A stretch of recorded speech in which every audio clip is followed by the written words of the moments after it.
अलीगढ़ के कमिश्नर का इस बीच बहुत बड़ा बयान आया है। आपको बता दें, अब तक 107 लोगों की मौत हुई है। चैत्रावी ने कहा है हादसे में मरने वालों की संख्या बढ़ी है और 107 लोग अब तक इसमें। इस पर कितना आंकड़ा है मौके पर? देखिए, ये आज जो ये घटना हुई है सिकंदराव तहसील के जो गांव में, ये बहुत ही दुखदर्द रहा है और दर्दनाक भी रहा है, जिसमें आपके इस परिसर में जैसा आप देख रहे हैं और जिला हॉस्पिटल एटा में भी जितने मृतक के शव पहुंचे हैं उसमें पोस्टमार्टम की कार्रवाइयाँ गतिमान है। तो इसमें 3 लोगों की इलाज एटा जनपद के हॉस्पिटल में भी चल रहे हैं, वो खतरे से बाहर है। यहाँ पे भी 15 लोग घायल लोग यहाँ पे है। हम लोग उनको उच्च स्तरीय इलाज के लिए जनपद अलीगढ़ के जिला हॉस्पिटल में भी प्रेषित कर दे रहे हैं। उसकी व्यवस्था हम लोगों ने करके दिए है और जो मृतकों की जो अभिभावक है उनके लिए भी हमारी सांत्वना है और हम उनके साथ में है।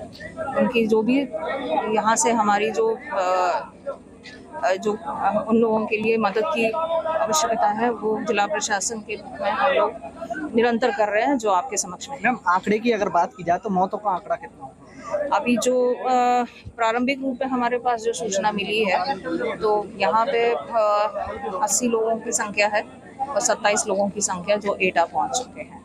कुल 107 लोगों की। मैम, अगर राहत बचाव के लिए बात की जाए तो प्रशासन की तरफ से कितना राहत बचाव के यहाँ का इंतजाम किए गए? अभी तक तो जो यहाँ घायल पहुंचे हुए हैं लगभग यहाँ 16 लोगों का इलाज चल रहा था। अभी हमने उनको उच्च स्तरीय इलाज के लिए जिला हॉस्पिटल अलीगढ़ रेफर कर दिया, भेज भी दिया है और 3 लोग खतरे से भी बाहर है जो जिला हॉस्पिटल एटा गए। मैम, अगर भीड़ की बात की जाए तब तक में तो कितनी भीड़ आप मानती हैं? हम लोगों ने वो मौके का मुआयना भी किया है। यहाँ आने से पहले हमने और आईजी साहब ने मौके का भी निरीक्षण किया था। वो प्रांगण देखा जाए तो कार्यालय वो कार्यक्रम के लिए तो जो स्थल है वो बहुत ही बड़ा एरिया है।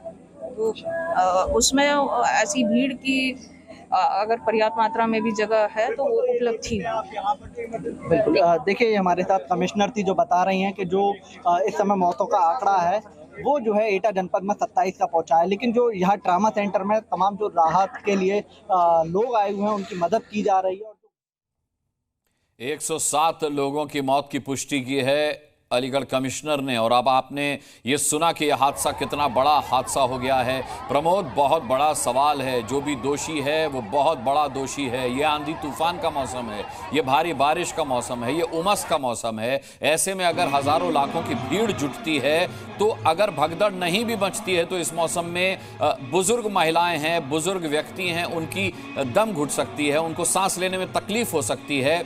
ऐसे में चश्मदीदों का क्या कहना है? प्रमोद के पास जाने से पहले वो सुनते हैं कि चश्मदीद वहां पर हालात को किस तरीके से बयां करते हैं। ज्योति, क्या हुआ है? कितने लोग इसमें घायल या डेथ हुई है? बहुत लोग थे। क्या पूरा हुआ कैसे घटना ये? हम सत्संग में गए थे साल थी, वहाँ पर बहुत सारी भीड़ हो रही थी। अचानक सत्संग खत्म हो गया, वहाँ पे बहुत सारी भीड़ हो रही थी। रास्ता जहाँ हो रहा था निकलने के लिए जगह नहीं थी, तो एक दूसरे हम खेत की तरफ से निकल रहे थे। वहाँ बहुत सारी बाइक खड़ी थी और मैं मम्मी देख रही थी।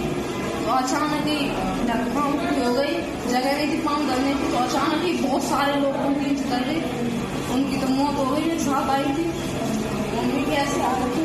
अच्छा, गड्ढे में गिर गए थे या भगदड़ हो गई थी? भगदड़ के नीचे दब गए? हम धरने की जगह नहीं थी, एक दूसरे में धक्का दे रहे थे। नीचे जगह थी, उसी नीचे जगह पे मोटरसाइकिल खड़ी थी, हम नीचे पे खड़े थे। अचानक ही गिर गए एकदम। अचानक ऐसा क्या हुआ जो भगदड़ हो गई? अचानक ऐसा क्या हो गया जो भगदड़ हो गई? मिसाल सच बोला, सत्संग खत्म हुआ, जब जनता जा रही थी तब ऐसा हुआ।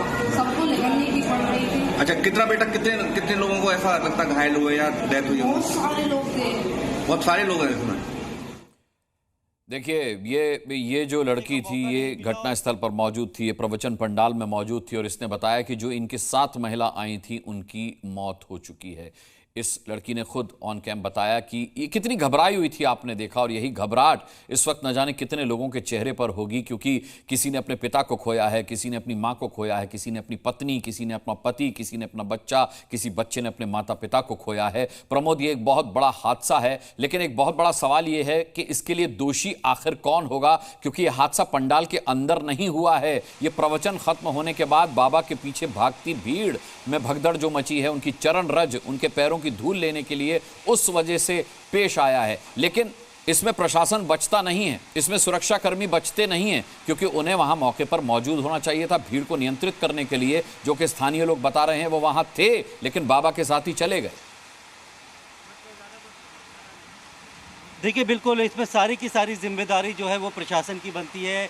1 लाख से ज़्यादा की भीड़ यहाँ पर मौजूद थी और ऐसे में इतनी अगर भीड़ कहीं इकट्ठी होती है तो पुलिस उनके हिसाब से जो है व्यवस्था करती है। इस वक्त हम उस मंच पे मौजूद है, उस स्टेज पे मौजूद है जहाँ पर बैठकर बाबा ने जो है प्रवचन दिए। 1 घंटे का ये पूरा प्रवचन था और उसके बाद यहाँ से वो चले गए। और यहाँ पर जो है कुछ लोग हैं, इनसे जानते हैं, क्योंकि पूरे बारिश हो रही है, पूरे जो पंडाल है वहाँ से पानी टपक रहा है, लेकिन बाबा का जो मंच था यहाँ पर बिल्कुल आदमी सुरक्षित है। ये बताइए, यहाँ पर जब बाबा यहाँ से दिया था, अपना प्रवचन दिया, उसके बाद वो कहाँ से होके निकले थे यहाँ से, और क्या भीड़ उनके पास मंच पे भी आई थी या फिर वो पीछे पीछे चले? यहीं से निकले थे, इन्हीं सीढ़ियों से। भीड़ नहीं थी यहाँ पे, काफ़ी फैसला था। उसके बाद में जैसे बाबा निकले तो काफ़ी भीड़ पीछे भागी। पीछे भागते के साथ ही भीड़ बढ़ती गई, भागती गई, बाबा के पीछे पीछे भागती गई। उस भीड़ के दौरान जो इनके कार्यकर्ता थे, कुछ कार्यकर्ता लगे हुए थे, लेकिन उसमें उनकी कोई वो नहीं थी कार्यकर्ताओं का, वो भी साथ में बाबा के पीछे पीछे भाग रहे थे।